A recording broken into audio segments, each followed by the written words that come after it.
While it may be chilly, and I need to put that in air quotes, chilly by Phoenix standards, it is nothing compared to the dangerous snow and the ice that is just crushing parts of the country tonight.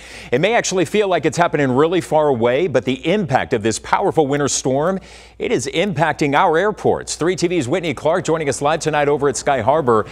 Whitney, hundreds of flights have been canceled across the U.S. What's the impact that is having here locally?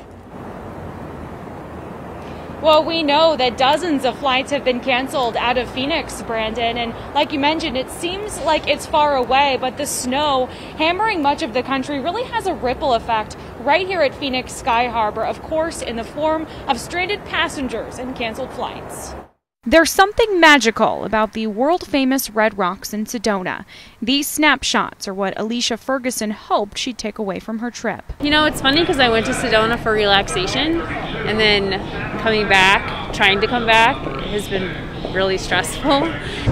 Ferguson left scrambling to get across the country Monday as the Midwest was hit with brutal snow. Her travel partner, lucky to fly out this morning, but is still in a bind. They were diverted to Kansas City. They didn't actually make it to St. Louis, so now he's in Kansas City stuck trying to figure out how to get back to St. Louis as well. I guess it's just they're getting a ton of snow. American Airlines, just one of the airlines, confirming with Arizona's family that more than a dozen flights were canceled at Sky Harbor because of bad weather. Weather delays happen, and unfortunately that's one of the few things we really have no control over. What you can do, travel experts suggest buying nonstop, checking the extended forecast, and maybe consider trip insurance. Because since COVID has hit, there aren't change fees anymore for your flight.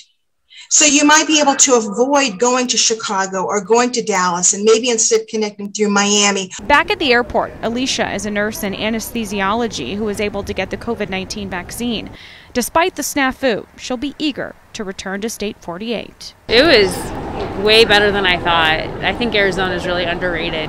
You know, everyone goes to Florida or California, and they're beautiful too, but it was gorgeous. Well, she actually had 4 flights canceled just today and is trying to get back home to St. Louis. She even asked us about hotels in the area because she had to come up with a plan B. Now, she did book a flight out on Wednesday, and she kind of just has her fingers crossed that everything will work out. Now, as that travel expert mentioned, you might want to consider flight insurance because that may help in an instance where you have to pay your own money for somewhere to stay. Brandon?